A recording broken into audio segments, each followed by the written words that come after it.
संतोष देशमुख सरपंच संतोष देशमुख हत्या प्रकरणामध्ये राज्यभर गेले महिनाभर आंदोलन सुरू आहे आणि वाल्मिक कराडचा जो आका आहे एका मंत्र्याचं नाव याच्यात येत आहे. तुम्ही त्या मंत्र्याचं नाव कदाचित घेऊ इच्छित नसाल, पण त्या मंत्र्याचा राजीनामा घ्यावा एवढा दबाव सरकारवर असूनही सरकार त्यांना पाठीशी घातलं. त्यांचे नेते जे आहेत अजित पवार ते त्यांना पाठीशी घालतात असं वाटतं का?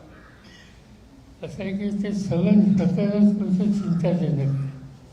ज्या पद्धतीनं या तरुणाची हत्या केली गेली त्याच्या माध्यमातून कोण लोकलं याबद्दलची जी चर्चा आहे आणि त्याची प्रचंड प्रतिक्रिया विशेषतः मराठवाड्याच्या काही जिल्ह्यात आहे.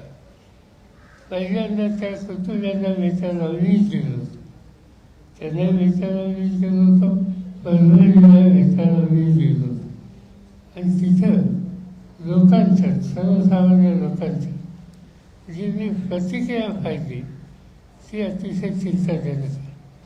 तिथं एक प्रकारचा प्रचंड जीव असा सामाजिक तणाव हा तिथे जो तयार होईल हे स्वच्छ दिसत होतं आणि त्यामुळे याचा काहीतरी मार्ग साधला पाहिजे. ही बाब मी राज्याच्या प्रमुखांना मुख्यमंत्र्यांच्या कारणासुद्धा घातली आणि इथं राजकारण न आणता लोकांच्यावरती समाजाच्या सगळ्या घटकांच्यावरती एक वाक्यता आणि विस्तृतता ही कशी करता येईल याचा प्रयत्न करण्याची गरज आहे. हे त्याच्यानंतर राहिलं कोणी आता काय होतं दुसऱ्यानं काही ना काहीतरी रोज घडत आहे, पण हे महाराष्ट्राला शोभनाचं नाही. आम्हा लोकांचा दृष्टिकोन सामंजस्य निर्माण करायला प्रयत्नाची पराकाष्ठा करणं इथं राजकारण अजिबात न घडणं ही आहे. या संबंधित प्रश्न आहे.